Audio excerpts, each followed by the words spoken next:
Welcome back dear learners. आज हम पढ़ने वाले हैं डी फ्लिप फ्लॉप के बारे में। इससे पहले वाली वीडियो में हमने आरएस फ्लिप फ्लॉप देखा था। यदि आपने वो वीडियो चेक नहीं की है तो आप पहले प्लेलिस्ट में उस वीडियो को चेक करें, क्योंकि ये जो सर्किट है ये आरएस फ्लिप फ्लॉप से लिया गया है। तो यदि आप उसको देखेंगे तो ये समझना आपके लिए ज़्यादा आसान हो जाएगा। तो चलिए हम शुरू करते हैं।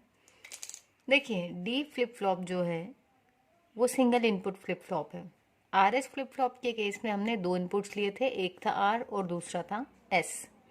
अब जब हम फ्लिप फ्लॉप्स की बात करते हैं तो कई बार हम बिना क्लॉक सिग्नल के भी फ्लिप फ्लॉप बनाते हैं, जैसा हमने आरएस में बनाया था। और कभी कभी हम, क्योंकि टाइमिंग सिग्नल्स भी देने होते हैं हमें, तो तब हम बनाते हैं, क्लॉक भी देते हैं, पल्स, ताकि जब आपका फ्लिप फ्लॉप कब काम करेगा और कब नहीं करेगा ये हम इस क्लॉक के थ्रू क्या करते हैं, उसको कंट्रोल करते हैं। तो क्योंकि हमने आरएस अनक्लॉक्ड देखा था, इसलिए हम डी फ्लिप फ्लॉप जो है उसको क्लॉक्ड देख रहे हैं, ताकि हमें यदि कभी कहीं देखने में आए कोई क्लॉक्ड फ्लिप फ्लॉप तो भी आप लोगों को कन्फ्यूजन ना हो कि क्लॉक के केस में ये कैसे काम करता है। ठीक है, यदि इसे भी आप बिना क्लॉक के बनाना चाहते हैं तो वो काफ़ी इजीली बन सकता है। ठीक है, तो हम बात करते हैं अगेन, अब शुरू करते हैं अपना डी फ्लिप फ्लॉप। क्योंकि इसका नाम डी है इसलिए जो इसका सिंगल इनपुट है उसको हम डी कहेंगे। ये एक ही इनपुट लेगा ये फ्लिप फ्लॉप, और इसमें कोई भी रेसिंग कंडीशन नहीं होगी। क्योंकि जो हमने आरएस फ्लिप फ्लॉप देखा था उसमें क्या हो रहा था, जब दोनों पे इनपुट 1 जा रहा था आर और एस पर, उस समय में जो हमारा सर्किट था वो रेस अराउंड कंडीशन में जा रहा था। और हमने कहा था कि ये वाला जो स्टेट है वो वैलिड स्टेट नहीं है, उसको हम कोशिश करेंगे एलिमिनेट करने की। तो उसे हमने इस डी फ्लिप फ्लॉप में एलिमिनेट किया है। ठीक है, तो यदि डी पर हम 1 देंगे इनपुट में तो ये क्या करेगा, फ्लिप फ्लॉप को सेट कर देगा। सेट करना मतलब आउटपुट में, यदि डी पे आपने 1 दिया है तो आउटपुट पे भी 1 मिलेगा, और यदि डी पर आपने 0 दिया है तो आउटपुट मतलब क्यू पर भी 0 मिलेगा। इसमें भी सेम चीज़ है कि क्यू का अपोजिट होगा हमेशा क्यू बार। ठीक है, और ये जो है आपका डी फ्लिप फ्लॉप रजिस्टर जब हम कंस्ट्रक्ट करते हैं उसमें यूज में लिया जाता है डी फ्लिप फ्लॉप को, और ये सिंगल बिट को स्टोर करता है। चलिए अब हम इसका ब्लॉक डायग्राम देखते हैं। सबसे पहले ये है आपका ब्लॉक डायग्राम। यहाँ क्या हो रहा है, ये देखिए डी दिया हुआ है और ये है इसके आउटपुट। अब जो नई चीज़ दिख रही है वो है क्लॉक। क्लॉक किस लिए दिया है हमने, ये टाइमिंग को कंट्रोल करेगा।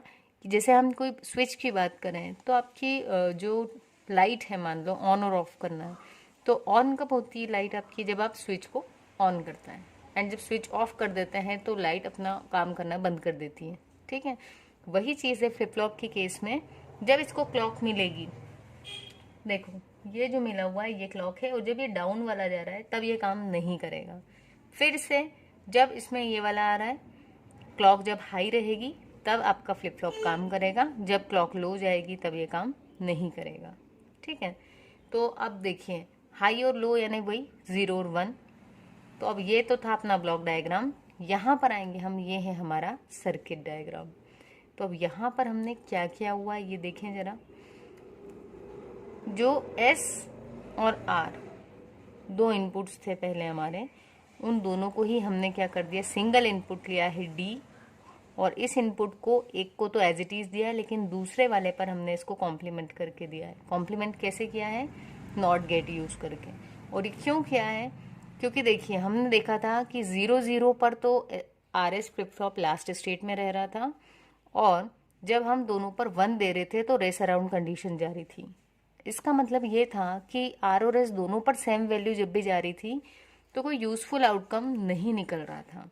तो उससे कंक्लूजन निकाला गया कि हम अगर सर्किट ही ऐसा बनाए कि कभी भी दोनों पर सेम वैल्यू ना जाए, तो तब जो है हमारे इसमें जो रेस अराउंड कंडीशन थी वो नहीं आएगी।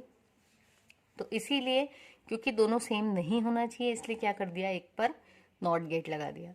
तो यदि इसकी वैल्यू 0 होगी तो यहाँ तो 0 जाएगा पर यहाँ 1 आएगा, और यदि डी की वैल्यू 1 दी तो यहाँ 1 होगी पर यहाँ पर 0 आएगी, कभी भी सेम वैल्यू नहीं आएगी।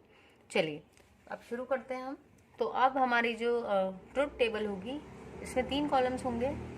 पहला होगा क्लॉक, फिर दूसरा होगा डी जो इनपुट है अपना, और थर्ड होगा क्यू। ठीक, चाहें तो आप क्यू बार भी लिख सकते हैं यहाँ पर।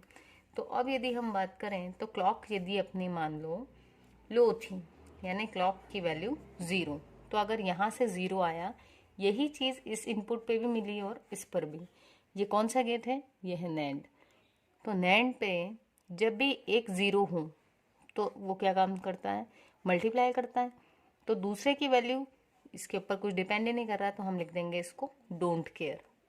डी की वैल्यू 0 हो या 1 फिर फर्क नहीं पड़ता, अगर क्लॉक 0 है। एक भी 0 मिलता है तो इसका आउटपुट क्या आएगा? 1।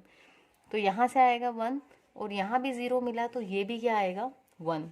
और आरएस फ्लिप फ्लॉप में हमने देखा था, ये पूरा सर्किट आरएस का, उसमें हमने देखा था कि जब भी दोनों पर 1 होता है तो रेस अराउंड की कंडीशन बन जाती है। ठीक है, तो हम वही लिखेंगे यहाँ पर। सॉरी, अगर दोनों पर 1 रहता था तो लास्ट स्टेट आता था। ठीक है, दोनों पर जब भी 1 आएगा तो आपकी जो भी वैल्यू थी क्यू और क्यू बार की पुरानी वाली, इससे पहले जब भी वो रन हुआ होगा, तो वही स्टेट रहेगा। तो हम इसको कह देते हैं हमेशा क्या? Last state. ठीक, तो अगर दोनों पर 1 आया तो इनका जो भी लास्ट वाली वैल्यूज थी वही रहेंगी। यदि ये समझ में नहीं आ रहा हो तो आप एक बार आरएस फ्लिप फ्लॉप को टेली करें, उस वीडियो को देखें, पूरा क्लियर हो जाएगा आपको। फिर भी कोई डाउट आए तो बिना हिचक के आप बिल्कुल कमेंट्स में डाउट पूछ सकते हैं अपना। चलिए, तो अगर अब हमने देख लिया कि यदि क्लॉक 0 होती है तो लास्ट स्टेट में रहता है, तो मतलब क्या करना पड़ेगा? इस सर्किट से यदि हमें काम करवाना है, इसको एक्टिवेट करना है, तो हमें क्या करना पड़ेगा? क्लॉक को हाई करना पड़ेगा। तो हमने दिया क्लॉक पर 1। अब ये जब 1 गया है ना, तो अब किस पे डिपेंड करेंगे हम? सेकंड वाले इनपुट पर, क्योंकि मल्टीप्लिकेशन होना है। अब सेकंड की वैल्यू से हम आइडेंटिफाई करेंगे कि इसका आउटपुट 0 होगा या फिर 1। तो अब हम देख लेते हैं, यदि डी पर मैंने वैल्यू दी 0, तो डी यदि 0 आया तो एस में तो आएगा 0, लेकिन यहाँ पे नॉट से होके जब आएगा तो यहाँ क्या आ जाएगा? 1।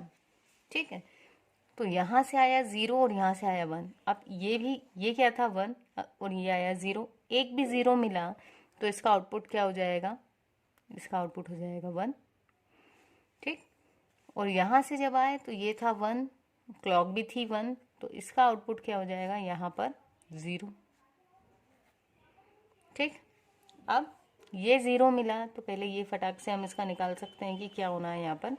तो यदि ये 0 है तो आउटपुट इसका क्या आ जाएगा? 1। ये 1 इसको मिला तो 1 इंटू 1 और उसका कॉम्प्लीमेंट, मतलब क्या मिल गया? 0। तो क्यू में हमें क्या मिल जाएगा? 0। ठीक है, तो देखिए जब हमने डी पर 0 दिया तो आउटपुट भी क्या मिला? 0। अब हम क्लॉक को हाई ही रहने देंगे और डी पर दे देंगे 1।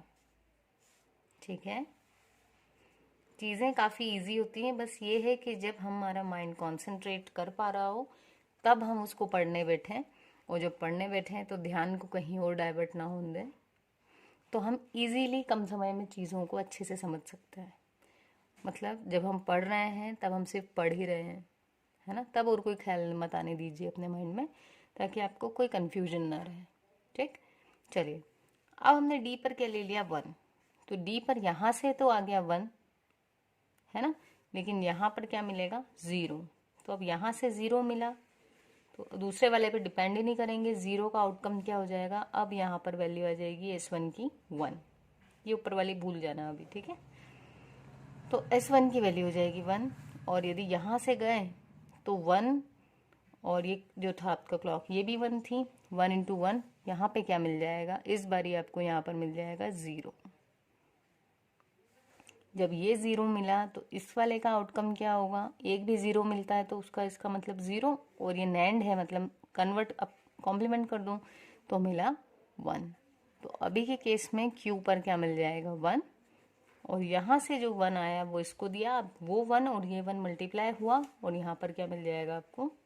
0। तो जो क्यू का 1 था मैं इसको लिख देती हूँ यहाँ पर।